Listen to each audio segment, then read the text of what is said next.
Un placement en détention provisoire avec un mandat de dépôt. La Cour d'appel a donc infirmé la décision qui avait été prise en première instance par le juge des libertés et de la détention. Alors on ignore les motivations du parquet général dans cette affaire.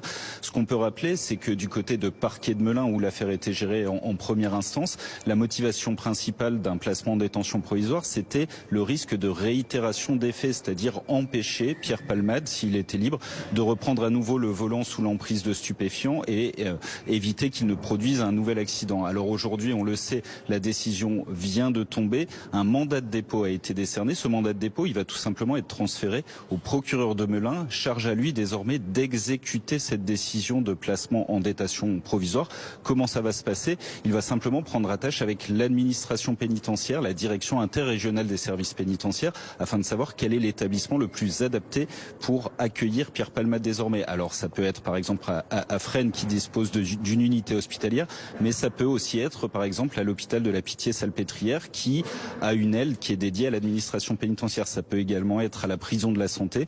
On le sait, la prison de la Santé, il y a un gros dispositif médical. Est-ce qu'ils seront en capacité de prendre en charge quelqu'un qui a été victime d'un AVC et qui a besoin de soins en addictologie? Ce sera la réponse, on la connaîtra dans les jours à venir. Ce qu'il faut bien noter, c'est que maintenant, le dossier, il est entre les mains du procureur de Melun. C'est lui qui est chargé d'exécuter et qui va donc voir aussi à quel moment l'état de santé de Pierre Palmade est compatible avec une mise en détention provisoire, à quel moment il peut partir derrière les barreaux.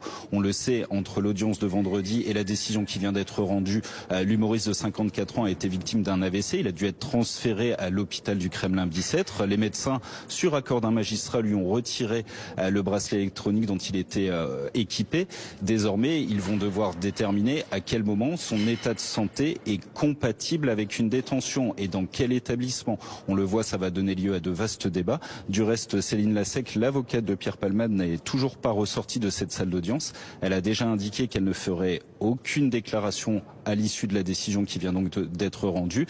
Elle a tout de même la possibilité maintenant, dans les jours qui vont venir, d'effectuer une demande de mise en liberté, mais on le voit, on va avoir une décision dans laquelle les médecins vont devoir intervenir, l'administration pénitentiaire et le procureur de Melun.